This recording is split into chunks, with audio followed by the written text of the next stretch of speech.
Hoy nos toca la segunda de 4, que subtitulado El régimen aristocrático y la cultura del poder. El otro día era Lorenzo de Medici y el poder de la cultura.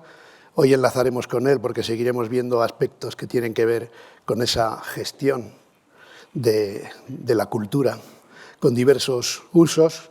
Y si el otro día vimos sobre todo luces, hoy veremos algunas sombras, pero también algunas luces más deslumbrantes hacia el final, porque toca hablar de un aspecto que son los conflictos y las hostilidades con otras familias, para empezar, con otras ciudades, para seguir, con otros reinos, para terminar o no, pero también luces y sombras dentro de la propia familia. En todas las familias, ¿no?, pasan cosas que pasan en las mejores familias y es difícil encontrar una familia mejor, entiéndase como se entienda, que lo de los Medici. Por tanto, con algunos de sus miembros se podría hacer un buen rebaño de ovejas negras, pero eso depende de circunstancias históricas que no necesariamente tienen que ver con un apellido en concreto, sino con los tiempos que les tocaron vivir.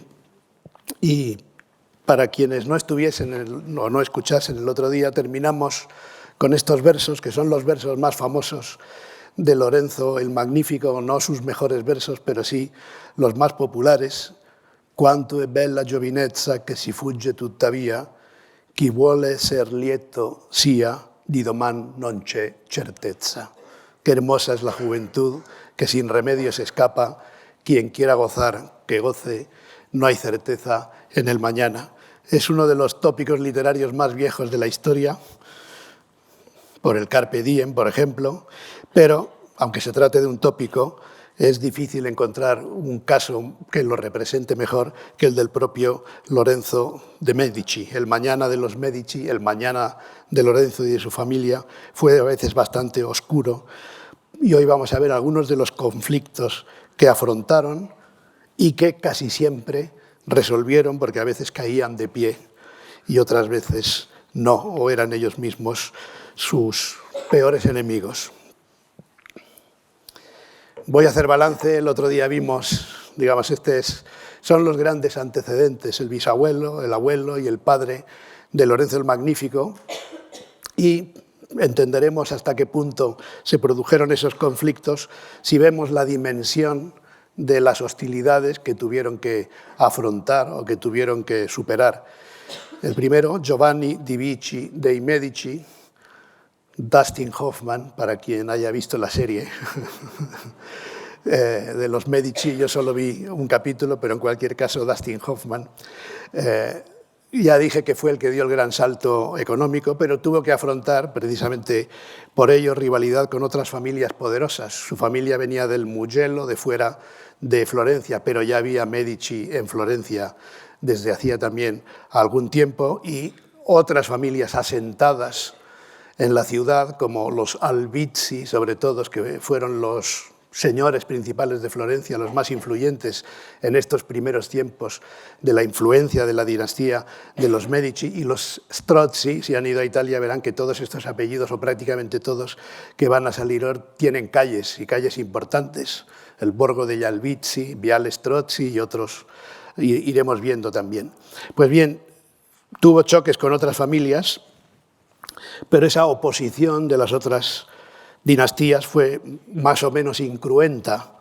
No pasaba de una rivalidad económica y un deseo de control de las finanzas de la ciudad y de su relación con el papado, pero esas rivalidades fueron intergeneracionales, como pasa con algunas familias cuyos odios se mantienen durante mucho tiempo, y fue la acumulación de ese odio intergeneracional seguramente el que acabó provocando algunos de los conflictos que veremos hoy. En cuanto a Cosme el Viejo, a esto no se aludió en su día, que fue el que realmente consiguió un control efectivo del poder de Florencia, pero siempre manteniéndose en la sombra. Esto vale también para Lorenzo el Magnífico, aunque parezca mentira. Tenían una vida social evidentemente deslumbrante, que la ciudad apreciaba y admiraba y envidiaba, pero el control era subterráneo, el control de la política era subterráneo. Conseguían colocar a gente de su confianza en los cargos de decisión, más que de representación, y el poder, efectivamente, el control del poder fue creciendo tanto que la oposición a Cosme el Viejo, que además dominó la ciudad durante bastantes años, fue creciendo y fue mucho más hostil y mucho más enconada que la que padeció su padre Giovanni di Vici dei Medici. Fundamentalmente el jefe de la familia degli Albizzi, Rinaldo degli Albizzi, que era jefe del gobierno oligárquico. Se habla a veces de la República de Florencia, pero no podemos aplicar los términos republicanos de la época en términos modernos. Era una oligarquía controlada por unas pocas familias, la más importante y la más controladora cuando Cosme el Viejo accedió y fue creciendo en su poder, era la familia degli Albizzi. Cosme tenía el apoyo de otro oligarca que se llamó Niccolò da Uzzano, pero cuando este oligarca murió en el año 1431, Cosme el Viejo pasó sus años más difíciles, del 31 al 33. Fue acusado de desfalco en las cuentas de la ciudad con una estratagema contable y fue condenado a 20 años de destierro. Y empezó su exilio en Padua y en Venecia, pero desde allí seguía moviendo los hilos porque seguía teniendo a muchos hombres que seguían sus indicaciones en Florencia. Y de tal manera movió los hilos que consiguió volver en el año 1434. Y esta es una de las fechas que estuve a punto de poner como inicio de la hegemonía de los Medici, de 1434 a 1737, porque en ese año Cosme el Viejo regresó triunfalmente a Florencia después de que sus hombres tomasen una serie de decisiones en la señoría que le retiraron la condena y entonces una señoría filomedicea consiguió su regreso. ¿Qué hizo él? Porque ahora veremos también la gestión de las represalias. La administración de las represalias fue importante en estos años y exilió a sus rivales.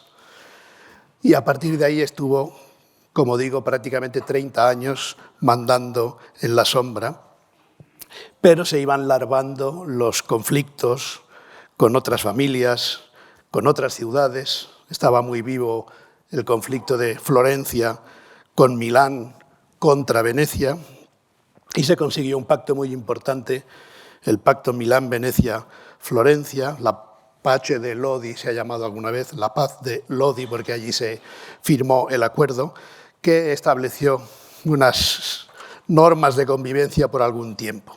Pero, como digo, Cosme el Viejo, en su momento de mayor plenitud, fue arrestado, condenado y exiliado hasta que volvió 3 años después triunfalmente. Y ese es el inicio de la apoteosis medicea, por llamarlo de algún modo. Su hijo Piero el Gotoso, con los problemas de salud que vimos el otro día y que apenas estuvo 5 años como señor de Florencia, sufrió un intento de golpe de Estado de Luca Pitti. Este apellido también nos suena a todos ya porque lo mencioné el otro día. Y efectivamente se aliaron varias familias antimediceas con el control o con la sugerencia principal de Luca Pitti, que tuvo un poder creciente en los últimos años de Cosme el Viejo, y fue como la culminación de una rivalidad que era, entre otras cosas, rivalidad entre millonarios. Me parece que aludí el otro día a la construcción de la casa familiar que encargaron a Brunelleschi en una calle principal, que sigue siendo una calle principal hoy de Florencia, que es el Palacio Medici Riccardi, y Cosme el Viejo descartó un proyecto muy ambicioso de construcción de una casa faraónica que finalmente compró y pagó Luca Pitti para que se viera claramente su competencia con los Medici. En cualquier caso, la familia Pitti, y en particular Luca Pitti, maquinó contra Piero y con ayudas externas, este es otro de los cambios importantes. las alianzas extraflorentinas. No tenemos que olvidar que Italia, que no era Italia, no existía todavía, era como un laberinto de pequeñas repúblicas, ducados, los estados pontificios, que solían estar todos en competencia cuando no estaban en guerra, de manera que a veces para solucionar problemas internos se acudía a las alianzas externas. Piero el Gotoso sufrió un intento de golpe de Estado, desbaratado primero por un soplo. El espionaje fue muy importante en esos años y, según dicen, por una estratagema de su hijo Lorenzo, que al saber que se estaba preparando eso, le aconsejó despistar a propósito de sus viajes, y ya veremos hasta qué punto Lorenzo se salvó también por los pelos de un ataque mucho más grave y mucho más famoso. ¿Qué hizo Piero el Gotoso? Condenó a muerte a los conjurados, pero perdonó, curiosamente, al más enemigo de todos, que era Luca Pitti, y se gestionó una reconciliación pública, pero fue obrando para acabar provocando la ruina de la familia Pitti. Y de hecho, años después, en tiempos de Cosme I, los Medici se fueron a vivir al Palacio Pitti, que era como la culminación de la venganza. Estas venganzas o represalias diferidas, a veces durante una generación, a veces durante décadas, es también interesante para comprobar, no solo en el caso de la familia Medici, sino muchas familias de la época poderosas, el modo de la relación con otras familias.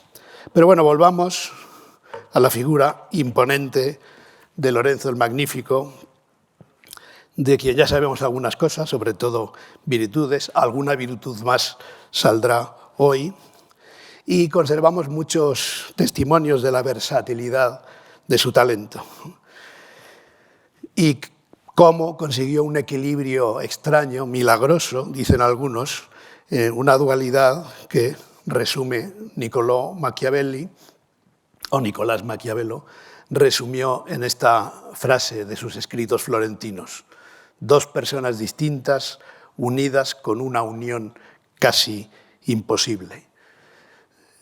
La versatilidad de los talentos, no del talento, sino de los talentos de Lorenzo de Medici, llegó también a la cuestión política y diplomática, como veremos, y además, en realidad, acabó muriendo más joven incluso que su propio padre, porque vivió 43 años, y todo lo hizo en aproximadamente 23 años de señor, o como señor, en la sombra todavía de Florencia.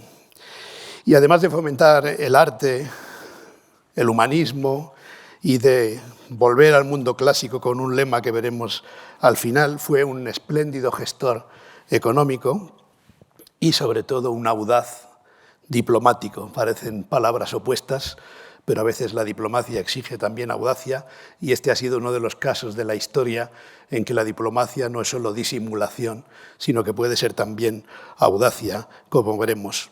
Pero durante su mandato se exacerbó el odio de las familias patricias, aristocráticas, contrarias a los Medici, ya dije que los consideraban nuevos ricos, y que habían llegado a tal punto de poder y de control sobre la ciudad, y, esto no hay que olvidarlo, a tal grado de popularidad entre los habitantes de la ciudad, que se convirtieron en enemigos acérrimos de algunas de esas familias patricias, aristocráticas, contrarias a ellos.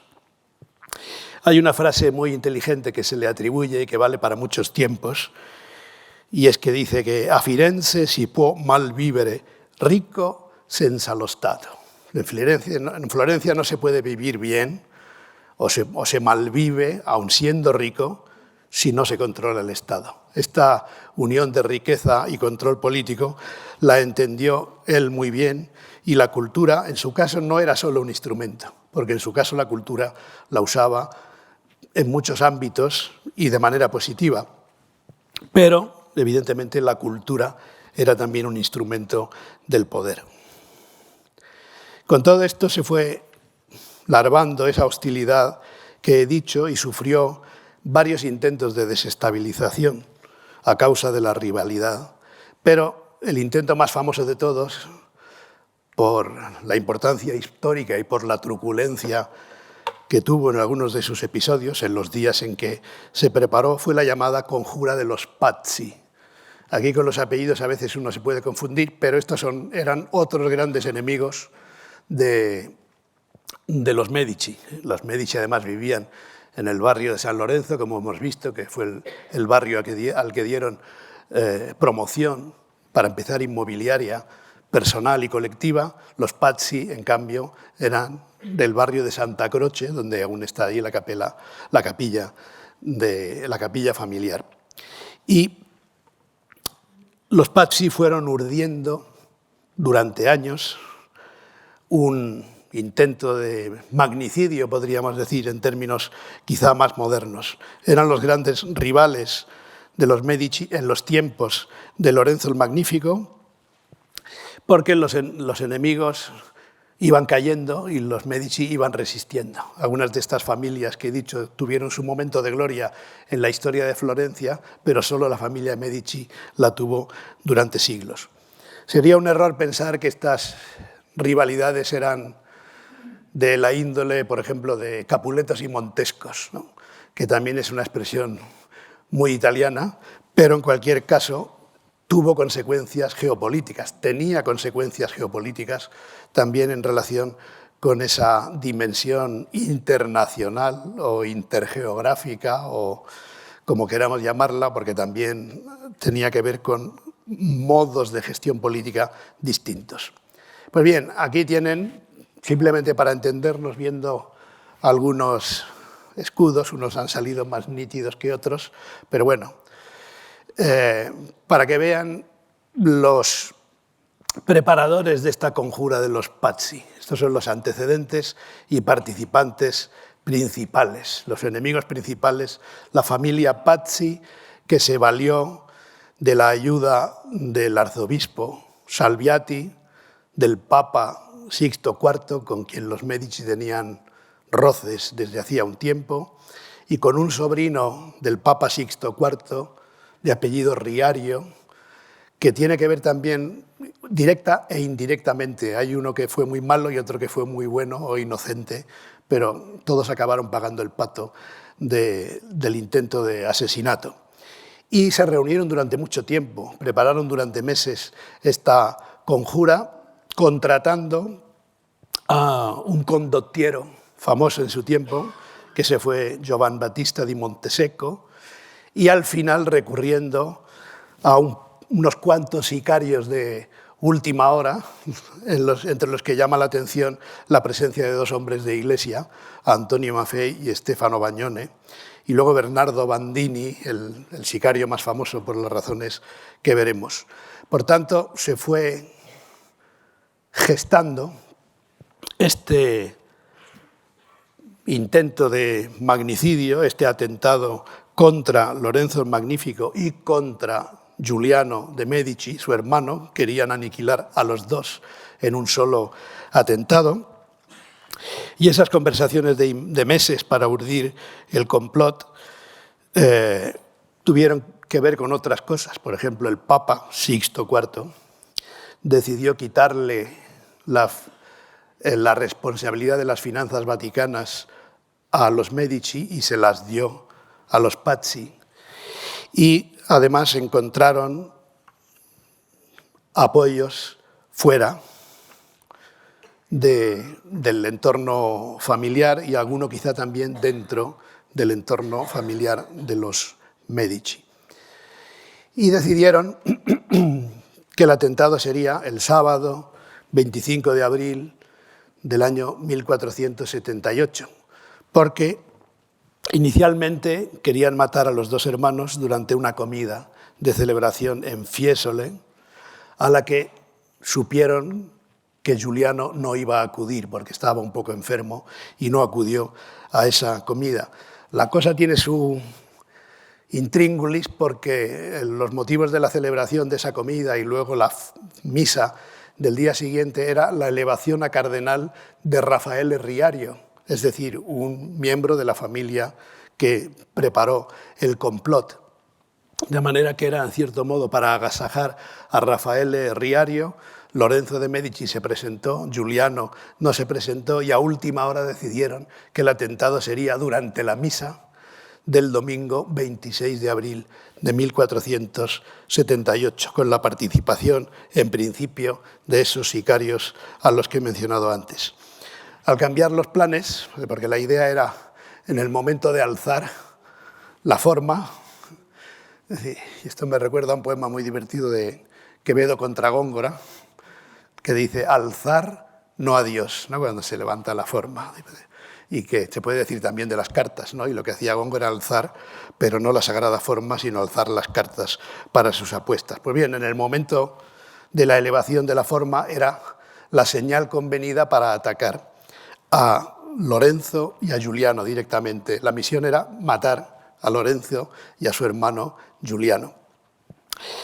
Pero el condottiero Monteseco, que era el que tenía que matar a Lorenzo, se negó a hacerlo en sagrado y fue reemplazado a última hora por esos dos clérigos que tenían en la pantalla anterior, Antonio Maffei y Stefano Bagnone, que seguramente tenían más odio que destreza, porque fueron muy chapuceros en la ejecución de su tarea.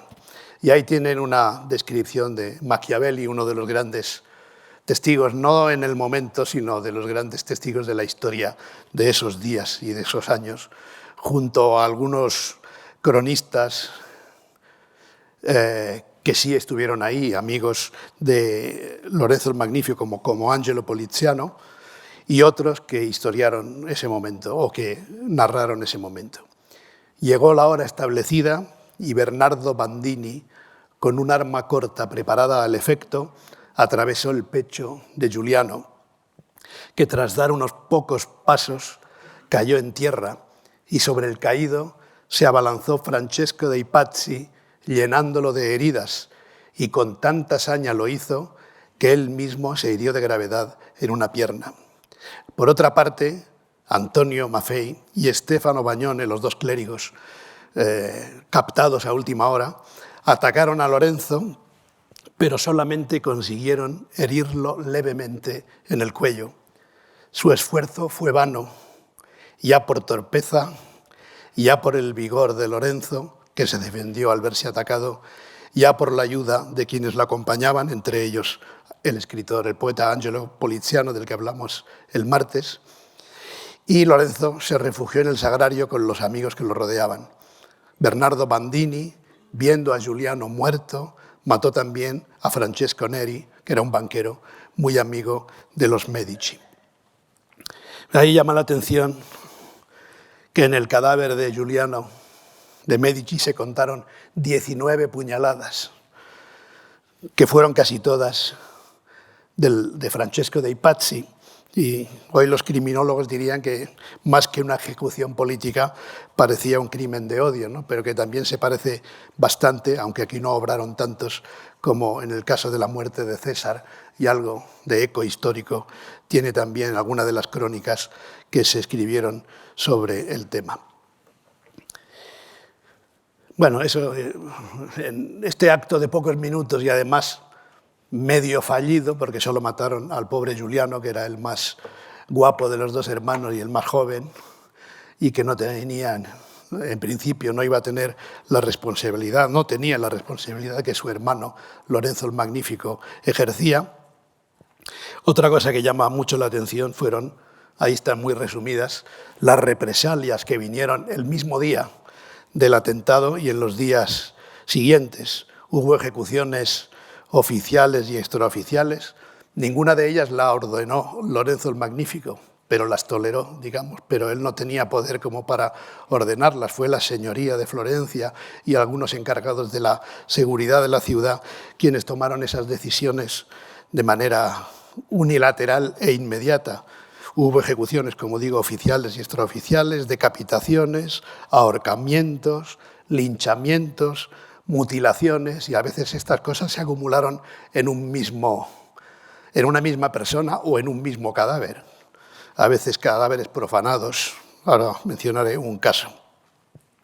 Y luego otros casos menos significativos. Les cortaron muchas orejas y muchas narices a algunos para colgarlos después, a otros para dejarlos ir por la calle sin orejas y sin narices.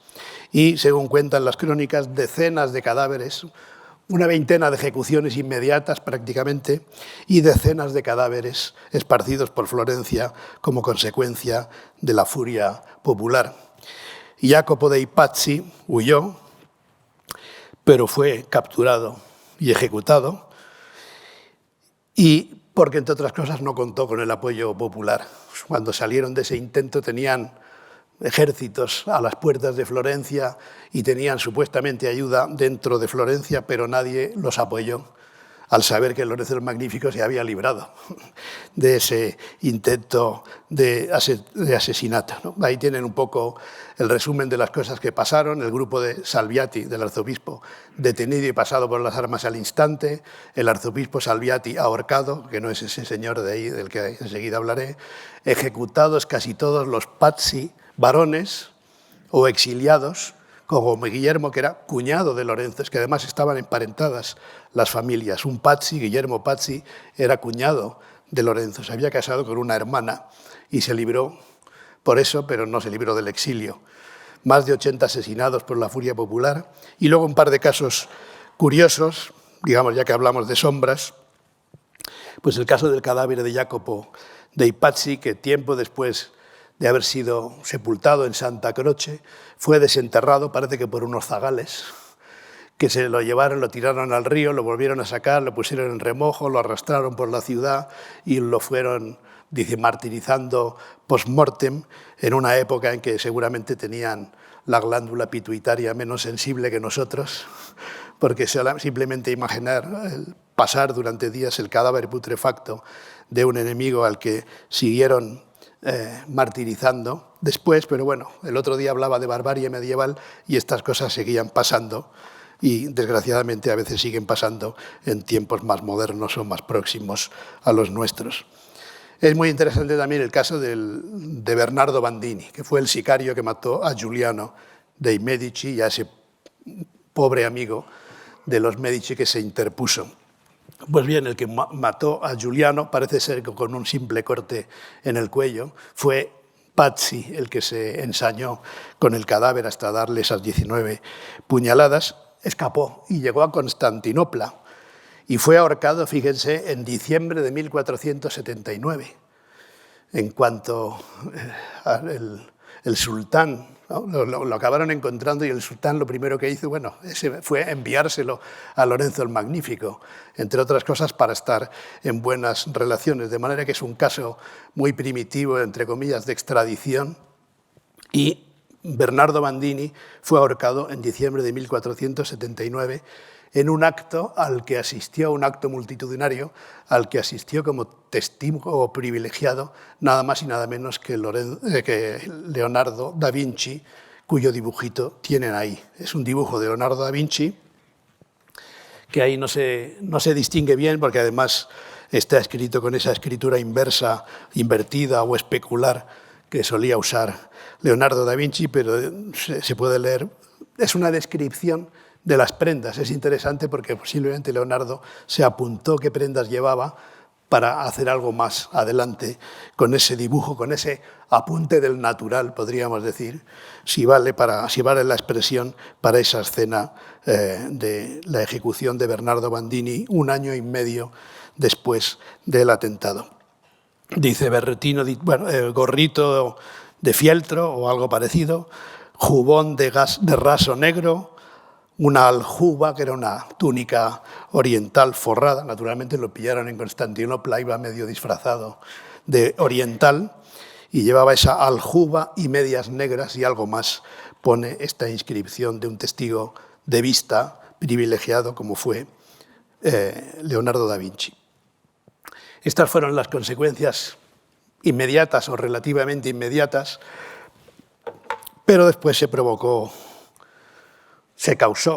o se desencadenó, no sabría muy bien qué verbo usar, una guerra que en realidad ponía en evidencia todo eso que estaba yo diciendo al principio, que esto eran conflictos entre rivales en una ciudad, pero que tenían implicaciones geopolíticas. Y eso demuestra también la importancia de una familia como la de los Medici, porque todo lo que pasaba en ella tenía repercusiones, no digo ya en Italia, sino también en el conjunto de Europa. Y entonces esta guerra, que se suele llamar la Guerra de Toscana o con otros nombres, pero digamos de julio de 1478, pocos meses después de la conjura, hasta diciembre del 79, con un periodo de tregua del que enseguida hablaré, fue una guerra de, para decirlo rápidamente, Roma contra Florencia, pero no fue solo eso, como ven ahí. Ahí tienen los escudos del Papa Sixto IV y de los estados pontificios, en la parte, digamos, de Roma, los rivales de los Medici, pero está también el reino de Nápoles, un enemigo muy poderoso y significativo en la época. Está también la República de Siena, enemigo secular de Florencia. Está, naturalmente, Urbino, por Federico de Montefeltro. Está la ciudad de Lucca y también la participación de los mercenarios suizos. Y ahí tienen el cuadro famosísimo de Piero della Francesca, que retrata a Federico de Montefeltro, uno de los condottieri, mercenarios, digamos, con pedigrí, más famosos de su tiempo, y me he permitido darle la vuelta al retrato famoso para ponerlo opuesto a Florencia, pero la nariz de Montefeltro mira para el otro lado en el original de Piero della Francesca, que sin duda recordarán ustedes porque esa nariz es difícil de olvidar y aparece así tal cual en varios retratos. Pues bien, Federico Montefeltro fue el jefe militar, digamos, de la parte papal romana, con la ayuda de Alfonso, duque de Calabria, hijo del rey de Nápoles, del rey Ferrante, y también con otras familias que no están ahí, ni sus emblemas como Malatesta y otros. Y por la parte florentina, un gran militar, Ercole d'Este, con lo cual una otra familia muy poderosa, y naturalmente Lorenzo de Medici, la ciudad de Florencia, y la República de Venecia y el Ducado de Milán. Por tanto, Milán, Venecia, Florencia, ¿no?, antiguos enemigos y futuros enemigos, Milán, Venecia, Florencia, juntos para oponerse a los Estados Vaticanos, al Papa, etc. Por tanto, una guerra de proporciones bastante considerables que duró mucho tiempo, y también al rey Luis XI de Francia. A este no lo he cambiado de perfil, está así ya, pero lo he puesto porque está como mirando para otra parte, porque teóricamente era aliado, como solían ser los franceses, de los Medici, pero no dio ayuda militar, sino que hizo alguna pequeña gestión diplomática que sirvió de muy poco. Y en esas estaban, en esta guerra, que es en realidad una guerra internacional o con fuerzas internacionales que convergieron a consecuencia de la conjura de los Pazzi, que tuvo también otras consecuencias diferentes, porque el Papa excomulgó a Lorenzo de Medici, e inmediatamente después la Iglesia de Florencia excomulgó al Papa. Esto es imposible, pero escribió un documento de excomunión del Papa, ¿no?, de manera que al final se hicieron las paces de un modo un poco rocambolesco, porque, volvemos al Magnífico, uno de sus grandes triunfos diplomáticos, en un gesto muy audaz, fue conseguir la paz después de esa guerra, ¿no? Sirvió de poco porque después de su muerte las cosas se volvieron a enzarzar, como enseguida veremos. Pero se embarcó hacia Nápoles y pidió audiencia a uno de sus grandes enemigos, el rey Ferrante, de los grandes rivales de Florencia, y suyos en particular, al rey Ferrante, en una demostración de una gran inteligencia del uso diplomático de la cultura, que en el fondo es un uso para bien, no un uso para mal, sino el uso diplomático de la cultura. Todo esto que algunas veces se habla, ¿no?, la Capilla Sixtina, que la empezó Sixto IV, el Papa al que acabamos de mencionar como uno de los grandes enemigos. Pues si los grandes artistas florentinos a los que mencioné el otro día fueron en esos años a Nápoles, fue como una avanzadilla diplomática para congraciarse con el rey de Nápoles, y Lorenzo el Magnífico le ofreció a sus mejores artistas para que pintaran en los primeros tiempos esa capilla sixtina que el Papa, gran enemigo hasta entonces, quería. Y algo parecido fue la Raccolta Aragonese. Recordarán que la mencioné el martes, esa colección de poesía toscana, que empezaba con Dante y terminaba con Lorenzo el Magnífico, que le enviaron también a Nápoles. Pues bien, Lorenzo el Magnífico se embarcó en Livorno hacia Nápoles y pidió audiencia al rey Ferrante y consiguió un gran triunfo diplomático, consiguió una paz duradera. Iba a decir, duró unos pocos minutos, pero bueno, no minutos, duró algún tiempo, porque a su muerte esta era una de las ideas con las que la gente recordaba a Lorenzo el Magnífico como un gran pacificador. En una época tan convulsa no es pequeña virtud. Y ahí tienen otra frase de Nicolás Maquiavelo: si era grande a su partida, que refleja muy bien, igual que el regreso triunfal de su abuelo Cosme el Viejo después del exilio, pues aquí otro regreso triunfal. Y si Lorenzo era grande a su partida, regresó a Florencia grandísimo y fue recibido por la ciudad con el júbilo que merecían sus grandes cualidades y sus recientes logros, pues arriesgó la vida para devolver la paz a su patria.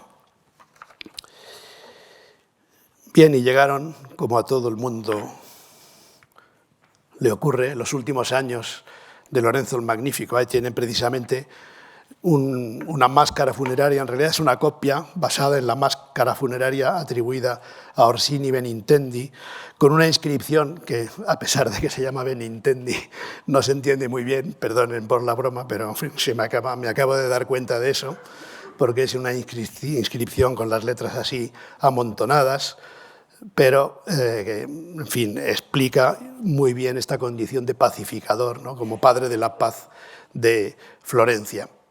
Y en los últimos años, después de ese momento convulso de finales de los 70 y principios de los 80, hasta que murió en 1492, no es que no hubiera convulsiones, porque de alguna de ellas les hablarán en Jorge del Palacio en las dos conferencias que seguirán a esta la próxima semana, ¿no? Una de las convulsiones se debió precisamente a la aparición del dominicano Ferrares Girolamo Savonarola, que llegó con la protección de Lorenzo el Magnífico al convento de San Marco en Florencia en 1482. ¿no? Pero Lorenzo mantuvo la armonía entre las dos ramas de la familia. Esto volverá a aparecer hoy, pero recordarán la de Cosme el Viejo y la de Lorenzo el Viejo, la del primogénito y la del segundón. Mantuvo Lorenzo la armonía entre las dos ramas, de hecho adoptó casi como hijos a algunos de los que estaban, a los miembros de la otra rama, y ya al final de su vida fue llevado en parihuelas, enfermo de la gota o de la uricemia, como ya dije, y en sus últimos días lo acompañaron en el lecho de muerte, junto al lecho de muerte. Usemos bien las proposiciones. Lo acompañaron junto al lecho de muerte Poliziano y Pico de la Mirandola, que son una pareja curiosa de la que habría que hablar también, no solo por su vida, sino por su muerte. Los dos murieron prácticamente el mismo día y por causas que no están del todo aclaradas, o quizás sí, ya se ha aceptado que los dos fueron envenenados, y posiblemente por un Medici o por orden de un Medici, hijo de Lorenzo el Magnífico. Pero bueno, esa es otra cuestión, y Lorenzo se extinguió, como dicen a veces eufemísticamente, se apagó los italianos el 8 de abril de 1492 a los 43 años. Y después, efectivamente, como decía su poema, pues todo cambió. No hay certeza en el mañana, y ahora pasaremos a algunas pantallas un poquito más deprisa, quizá, que otras, para administrar nuestro tiempo, pero para ver completa la historia, más o menos completa la historia de la familia Medici, pero estamos naturalmente en el momento más crítico, la muerte de Lorenzo el Magnífico, después de esas varias generaciones extraordinarias de crecimiento económico y cultural gracias a su bisabuelo, a su abuelo, y no tanto a su padre, pero también, y sobre todo, gracias a él. Naturalmente, como ya era prácticamente, en términos, para entendernos, un principado, no es que fuera un príncipe de Florencia porque no tenía ese título, pero es como si lo fuese, los matrimonios también empezaron a tener esa condición de matrimonios monárquicos o algo parecido a matrimonios monárquicos y alianzas entre familias poderosas de distinta procedencia. Y una de las políticas de los Médici más evidentes en estos años fue la proliferación de hijos para que el apellido también proliferase, la proliferación de la descendencia para crear una política de alianzas que le salió bastante bien, aunque a veces quedó frustrada por la muerte muy temprana de los niños, de los que nacían, porque hay muchos casos de muertos al nacer o muertos a los pocos meses o a los pocos años de nacer. Pues fíjense todos los hijos que tuvieron, 8 de los que sabemos el nombre, más 2 gemelos muertos al nacer, más otra de la que sabemos el nombre, Contesina Beatriz. Contesina era un nombre que ya había formado parte de la familia, que murió a los pocos días. Y además Lorenzo adoptó al hijo natural de su hermano Juliano, muerto en la conjura de los Pazzi, adoptó a Julio, que acabó siendo papa, como ahí se ve. Bueno, pues esta fue la descendencia de los Médici, que favorecían siempre a los hijos varones. Este es otro tema que daría para otras circunstancias, porque esta predilección también creó algunos problemas de sucesión. Y Lorenzo tomó algunas medidas y dictó algunas medidas para evitar dar protagonismo a las hijas. Esto lo hizo para evitar dar protagonismo a las hijas de otras familias, pero digamos que alguna de esas medidas acabó afectando a su propia familia. El que estaba destinado a ser sucesor de Lorenzo era su primer hijo varón, ese que ven ahí con el nombre de Piero, al que la historia conoce la más amable como Piero el Infortunado y otra menos amable como Piero el Fatuo, ¿no? Que ya da una idea de lo que pasa con los hijos de personas muy ricas que a veces no administran bien su riqueza, ni su talento, ni su poder. Todos ellos se parecen, digamos, poco a Lorenzo el Magnífico, pero se parecen bastante a otros mandatarios de su tiempo y de otras dinastías. Hay un proverbio árabe que alguna vez se ha usado en relación precisamente con los Médici, que dice que los hombres se parecen más a su tiempo que a sus padres.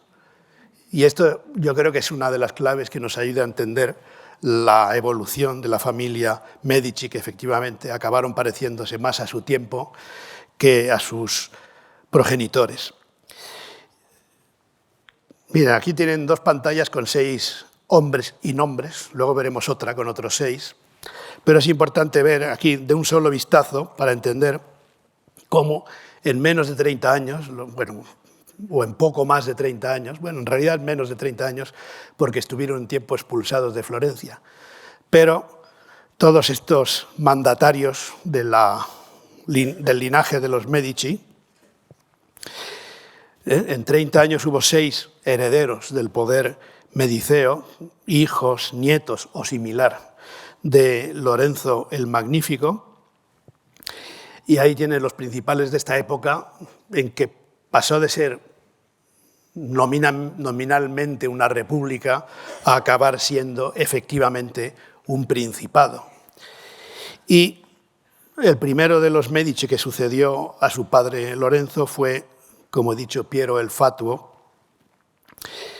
del que no hay mucho que decir, aunque parece que fue responsable directo o indirecto de la muerte de algunos de sus preceptores, Angelo Poliziano y Pico della Mirandola, que fueron envenenados por los mismos días, pero esa es otra cuestión, la de los venenos de la época. Luego aludiré al final a algunos envenenados más tristes, si cabe, que los aludidos aquí, porque al fin y al cabo no formaban parte de la familia. Pues bien, Piero fue el primer hijo varón de Lorenzo. Después le siguió el segundo hijo varón de Lorenzo, Juan, antes de ser papa con el nombre de León X, a partir de 1513. Luego le sucedió el tercer hijo varón de Lorenzo el Magnífico, que fue Juliano, otro infortunado duque de Nemours. Después Lorenzo II, que fue nieto de Lorenzo el Magnífico y que es el dedicatario del Príncipe de Maquiavelo, porque a veces se confunden las cosas y se cree que Maquiavelo escribió El Príncipe para dedicarlo o dedicado a Lorenzo el Magnífico. No es verdad, fue a este otro Lorenzo. Este es el dedicatario del Príncipe de Maquiavelo, una obra que escribió en 1513. Lorenzo el Magnífico había muerto, pero es inevitable que en la descripción que hace de las virtudes de un príncipe se remitiese él mismo, ¿no?, al recuerdo de Lorenzo el Magnífico. Pero este fue el Lorenzo a quien Maquiavelo dedicó El Príncipe, la obra famosa sobre el gobierno de su tiempo. Julio, que fue a partir de 1523 papa con el nombre de Clemente VII, era hijo natural de Juliano. Juliano, antes de morir en la conjura de los Pazzi, dejó un hijo, y a estos hijos normalmente los reconocían, los incorporaban, los reconocían y los consideraban como herederos. El linaje de los Medici está lleno de cardenales, de papas y de algún otro duque y gran duque también, que vienen de una línea ilegítima, pero ya veremos que eso formaba parte de la cultura del tiempo o de los tiempos. Y también Hipólito, que tienen ahí. Pues bien, en 30 años, que son, como verán enseguida, los de la gran crisis, ¿no?, de Italia, tienen a estos, a Piero el Fatuo, que era un hombre sin carisma, como esto lo dicen los contemporáneos, arrogante, que despreciaba a los artistas, esto era imposible en su padre, que fracasó varias veces al intentar alianzas, por ejemplo con los Borgia, que acabaron siendo otros rivales por otras razones fuera de Florencia, que intrigó dentro de la familia, que expulsó a varios miembros de la rama de los Popolani a los que su padre había protegido, que se sometió con sumisión al rey Carlos VIII de Francia cuando entró en Italia, enseguida aludiré a eso, y que consiguió que los florentinos lo odiasen al poco tiempo de suceder a su padre. En ese contexto ya les explicará mucho mejor el profesor Jorge del Palacio la figura de Savonarola a caballo entre los tiempos de Lorenzo el Magnífico y los de Piero el Fatuo. Y tienen a los otros que ya he mencionado, no me detengo a hablar de todos ellos porque si no, no acabaremos nunca. Y ahí tienen el problema de la crisis de Italia. Esta es una de las grandes paradojas y además tuve la ocasión de aludir a ella cuando hablé aquí del Renacimiento, porque llama mucho la atención, a diferencia de esa vieja idea de la lengua compañera del imperio, la cultura compañera del imperio, etc., el momento más deslumbrante de la cultura literaria italiana y artística, ¿no?, se produjo en un momento de gran crisis política en la que Italia pintaba muy poco, estaba a merced de los grandes imperios. Y en esos 30 años, que son los años en los que se dedicó un gran historiador, Guicciardini, que escribió una historia de Italia que empieza precisamente con la muerte de Lorenzo el Magnífico, en esos 30 años pasaron muchas cosas que son fundamentales para la historia de Italia y para la historia de Europa. Ahí tienen solo algunas. La muerte de Lorenzo, que ya hemos visto, la ruptura de la alianza Medici-Sforza, Florencia-Milán, que se fue estropeando en esos años, muerto Lorenzo también, y en parte por culpa de su hijo Piero.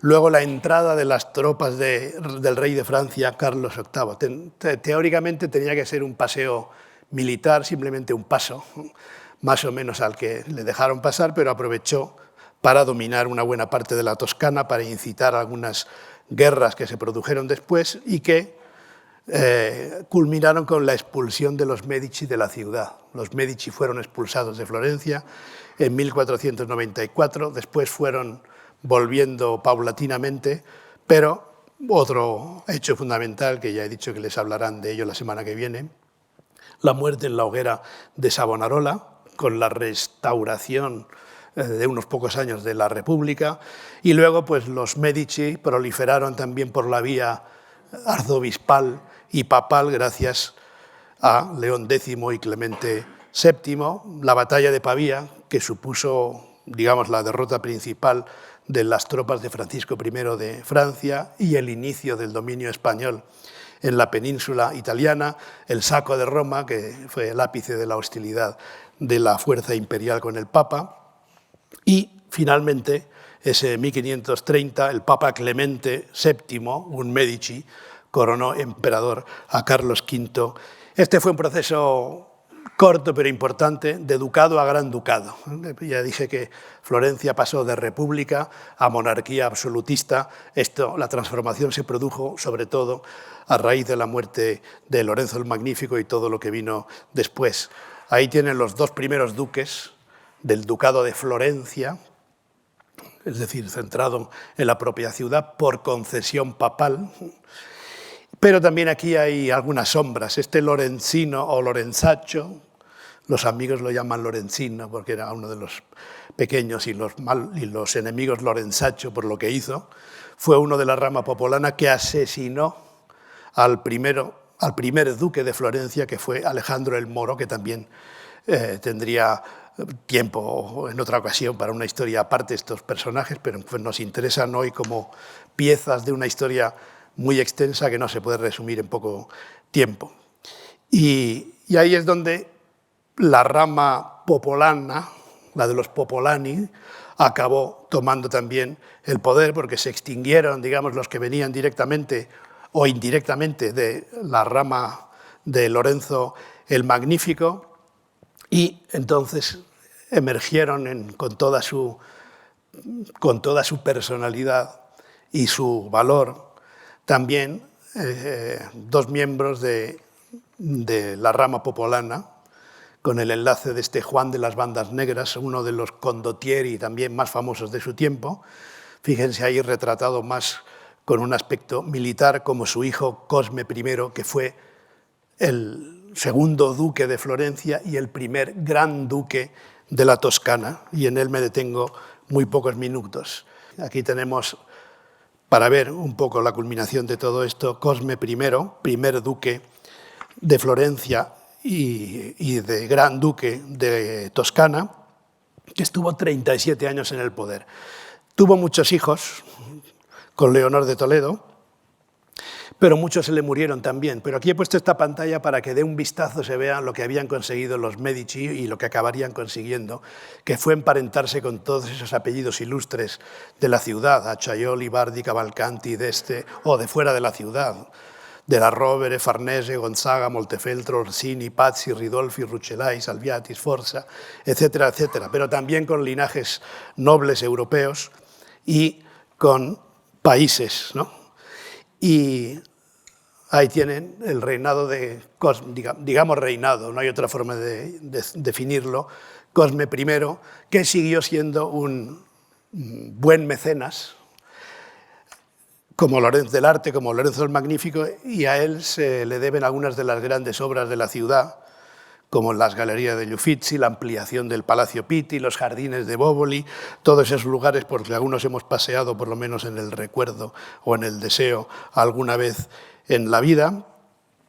Pero ya tenía un perfil, digamos, distinto. El uso de la cultura para Cosme de Medici era algo distinto, pero si echamos un vistazo a la historia que vino después de Cosme I, del Gran Ducado de la Toscana, fíjense, antes teníamos aquí 6 nombres en 30 años, y aquí tenemos otros 6, no he hecho la cuenta, en 160 años aproximadamente. Es decir, que después de Cosme I, estos son los grandes duques de la Toscana, Francisco I, Fernando I, que eran hermanos, Cosme II, Fernando II, Cosme III, Juan Gastón, que fue el último, murió sin descendencia y por tanto se extinguió ahí la dinastía reinante de los Medici. Fíjense que algunos de ellos, Fernando II y Cosme III, reinaron durante prácticamente 50 años, ¿no? Por tanto, por un lado, una gran estabilidad, si echamos un vistazo a estos personajes, estabilidad y duración, pero es necesario hablar también de algunas de las mujeres, ¿no? de los Medici. Pasaremos muy deprisa por algunas de ellas porque están aquí como balance. Picarda Bueri, con su dote matrimonial, fue la que permitió el gran salto económico de Giovanni Vici dei Medici, Contesina dei Bardi, ya hemos visto que ese nombre aparece en otras mujeres de la saga, la esposa de Cosme el Viejo y que en cierto modo fue la matriarca, la gran matriarca del linaje. Lucrezia Tornabuoni, que fue la esposa de Piero el Gotoso y que tanto durante el tiempo que él vivía como algunos años después fue posiblemente una de las mujeres más interesantes, no solo porque procedía de una familia que había apoyado a Cosme el Viejo en su retorno en 1434, la familia Tornabuoni, sino porque escribió unas cartas de gran interés, aunque no se conservan todas, y algunos poemas. Y consiguió, este fue el gran logro de Lucrezia Tornabuoni, consiguió, bueno naturalmente para la familia, aunque tuvo consecuencias no muy deseables, como enseguida diré, consiguió una mujer a la altura de su hijo Lorenzo el Magnífico. Y con eso hizo una prospección por distintos lugares, se instaló en Roma, iba a decir a ver mujeres, no exactamente así, pero a ver a las casaderas de la buena sociedad romana, y cuando vio a Clarice o Clarisa Orsini, le vio todas las virtudes posibles y dijo, esta para mi hijo, ¿no? Y lo consiguió, y con ello Lorenzo de Medici, familia no aristocrática, se casó con uno de los linajes aristocráticos más importantes de la Roma de su tiempo, de manera que significó Clarice Orsini, que tiene también otras virtudes, entre ellas la prudencia, porque tuvo que soportar momentos bastante duros, además de servir para darle hijos a Lorenzo el Magnífico y alimentar con ello todas las ambiciones cardenalicias y de otro tipo que ya hemos visto. Pero nos quedan un par de mujeres más de las que quiero decir algo muy rápidamente en los minutos, porque me han dicho que puedo abusar un poco más de su paciencia y por tanto lo voy a hacer. Y además nos quedan estas mujeres, algunas se apellidaban Medici, como veremos, otras no, pero se casaron con los principales. Y si antes hemos visto a las esposas casi siempre abnegadas de los Medici, aquí tienen ustedes a dos de las amantes más famosas de los Medici. La de la izquierda es Lucrezia Donati, el gran amor de Lorenzo el Magnífico. Se ha discutido mucho si era un amor platónico. Debía serlo para quien tanto contribuyó a la Academia Neoplatónica, pero parece que hubo algo más que eso, ¿no? Y que no solo eran composiciones a la manera trovadoresca y petrarquista, las que conservamos de Lorenzo de Medici dedicadas a Lucrezia Donati, sino que se da por hecho que algún trato carnal tuvieron. Y ella con el tiempo se casó con un hombre poderosísimo, Niccolò Ardighelli, otro matrimonio de conveniencia. Y aquí es importante destacar esto. Todos estos miembros de la familia, no diré que nacieran casados, como podría decirse de aquellos que viven casados toda la vida o casi toda la vida, pero prácticamente nacían casados, sobre todo después o durante el tiempo de Lorenzo el Magnífico, Clarice Orsini y antes su suegra Lucrezia Tornabuoni ya gestaban o preparaban todos estos matrimonios organizados, a veces incluso entre primos. Hay muchos matrimonios dentro de la familia Medici también, a veces entre primos carnales, con permiso papal, que era fácil de conseguir en algunos momentos, naturalmente. Pero bueno, Lucrezia Donati es un personaje muy destacado porque fue, como Simonetta Vespucci, una de las musas del Renacimiento. A las dos la retrató Botticelli.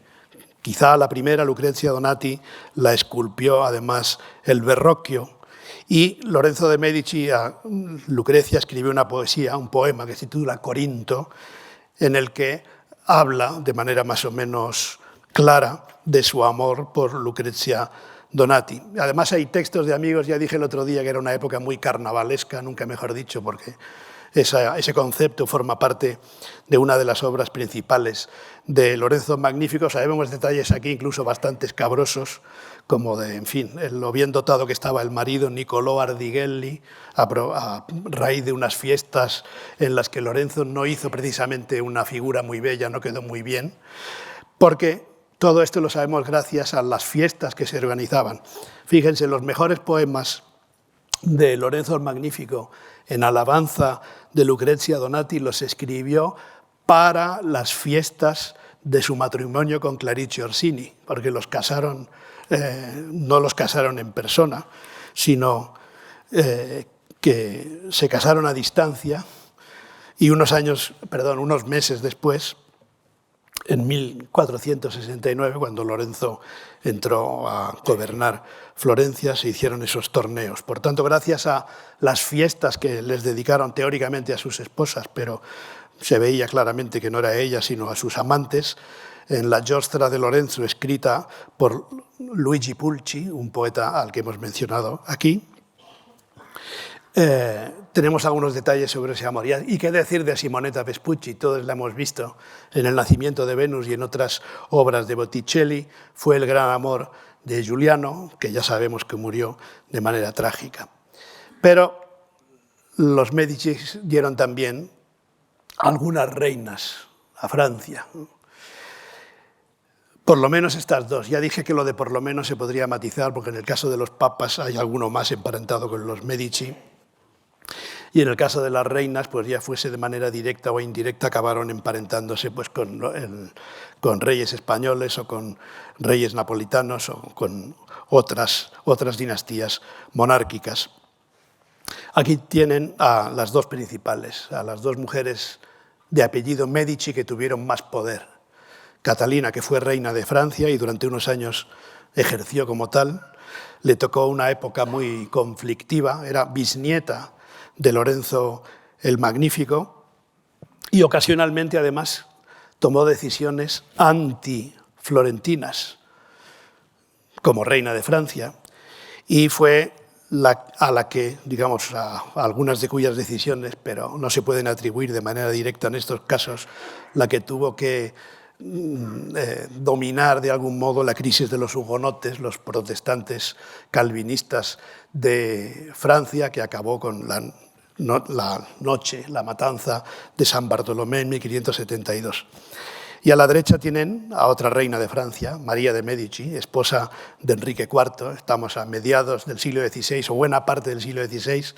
Catalina, reina de Francia, y ya entrando en el siglo XVII a María, reina de Francia también, que estuvo mucho tiempo intentando que la coronasen como tal, lo consiguió. Ahí tienen el cuadro de Rubens, que era uno de los pintores a los que favoreció, y al día siguiente mataron a su marido, de manera que al día siguiente de ser coronada se quedó viuda y tuvo que hacer también de reina regente por el asesinato de Enrique IV.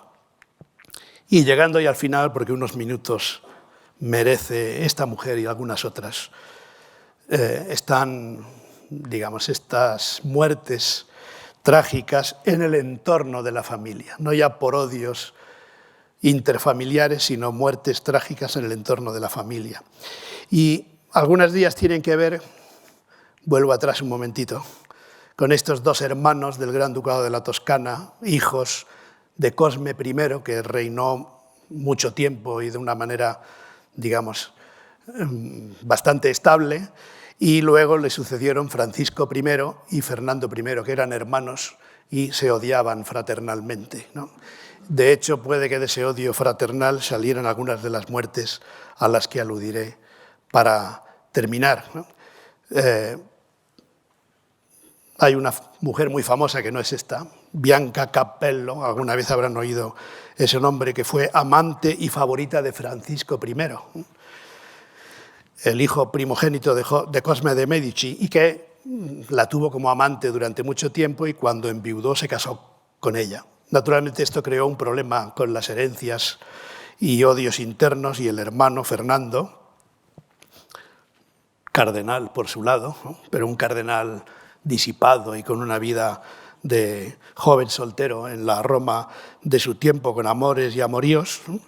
Pero era una época que ya no tenía la tolerancia o la alegría carnavalesca de los tiempos más festivos de Lorenzo el Magnífico, y ahora lo que regía en las cortes y en algunas familias poderosas era la hipocresía y el control de la información, y sobre todo el peligro de las habladurías y su papel en las conspiraciones. De manera que se produjeron varios crímenes en familia, de los cuales uno de los más trágicos o célebres es el de Isabela de Medici, porque era una Medici, hermana de los primeros grandes duques, de Francisco y de Fernando. Y ahí lo tienen retratada niña, adolescente y mujer por Agnolo Bronzino. Seguramente cuando Agnolo Bronzino pintó este cuadro ya estaba comprometida, porque la casaron a los 7 años, o la comprometieron, mejor dicho, a los 7 años. Y durante el tiempo que vivió la llamaban, y así la ha llamado la historia, la estrella de la Casa Medici, ¿no? La Stella di Casa Medici. Y tuvo una vida paralela con una prima suya, Leonor Álvarez de Toledo, que murió por los mismos días y en las mismas circunstancias. Y se repite un perfil de mujer bastante comprensible en la época, porque se enamoraron de hombres que estaban casados y que eran más poderosos, y a Isabela la casaron con un tal Paolo Giordano Orsini, otro apellido que ya hemos visto y que puede parecer, una de las familias aristocráticas más importantes de Roma, y esta estrella se apagó trágicamente, ¿no? Como he dicho, fue comprometida ya de niña, pero tenía al menos un amante de quien sabemos incluso la identidad y la relación. En medio hubo acusaciones de complot y otras, y vivió bastante bien mientras estuvo con vida también su padre, Cosme I, que la protegía mucho. Hay algunos textos escabrosos que dan a entender que la protegía demasiado, y no entraré ahí en ese asunto, y que había algún testigo de esa protección. Pero en cualquier caso, también padeció la difamación de algunas malas lenguas, y cuando murió su padre ya no tuvo protección contra sus 2 hermanos, no pudo defenderse de sus 2 hermanos, Francesco y Fernando, y se da por hecho que acabó envenenada, como le sucedió a Leonor Álvarez de Toledo unos días antes, que las 2 fueron, bueno, no, en este caso no envenenadas, sino estranguladas, colgadas del techo con una correa de perro, en el caso de Leonor Álvarez de Toledo, y con una especie de cuerda también la pobre Isabela de Medici. Por tanto, crímenes en familia que nos llevan a este punto final, y yo no abuso más de su paciencia, que esta vez me he pasado algo más de lo previsto, pero para quien sepa saber más, para quien quiera saber más, no hay excusa. Desde los más niños que pueden jugar a este juego de Assassin's Creed, cuya segunda temporada o versión o lo que sea está llena de inverosimilitudes, pero está en la Florencia de la época, y por lo menos es muy bello ver la Florencia medieval con las perspectivas que ofrecen los juegos, los videojuegos como esta. Antes he aludido a una serie que es quizá de las más recientes, pero hay películas de todo tipo sobre los Medici. Ahí tienen a Dustin Hoffman abrazando a su hijo Cosme el Viejo, aunque sea aquí un joven. Y luego en otras temporadas pues ya llegan a la época de Lorenzo de Medici, que ya pueden imaginar no solo la bibliografía, sino otro tipo de repercusiones. Ya la familia interesó a escritores como Alejandro Dumas, ahí tienen uno de los suyos. Hay grandes libros de investigación como el de Christopher Hibbert, Esplendor y Declive, que les puede dar un panorama más amplio de toda la familia. Este libro, que es de los más recientes y creo que no se ha traducido, sobre Lorenzo de Medici, y el libro final, este último, que aunque ya no reinasen, ni gobernasen, ni fueran príncipes, todavía quedan un par de hermanos de la familia, el más joven de ellos, pero ambos, según dicen, morirán sin descendencia, tienen unos 60 y tantos años los 2, el más joven de ellos, y por tanto el último de los Medici, se llama precisamente Lorenzo, y hace unos años se publicó esta historia de su familia. Como no sé si está presente ni está delante, tampoco diré nada de de la evolución, digamos, de los criterios estéticos de los hombres de la familia Medici, que parecen menos atractivos que las mujeres, por lo que sabemos de este retrato idealizado de la bellísima Isabela de Medici. Y ahí tienen, para terminar, los lemas que se pueden relacionar con la familia. Les dije que Festina Lente era uno de ellos, lo vimos el primer día. En realidad es solamente el lema usado por Cosme I, el primer gran duque, y a partir de él también como lema familiar. Pero Lorenzo el Magnífico, precisamente en esos textos del torneo de Lorenzo, en esos textos de las celebraciones por su boda, empezó a usar un lema en francés: los tiempos vuelven, le temps revient, y desde el principio se usaba otro, con este semper más lacónico, que nos da la idea de que algunas familias, algunas de las mejores familias, vivirán siempre, por lo menos mientras exista algo parecido a la cultura. Y les agradezco mucho la atención de estos días y los conmino a venir la próxima semana, que el profesor Jorge del Palacio se centrará y se concentrará en la figura apasionante por sus luces y sombras de Girolamo Savonarola. Muchas gracias.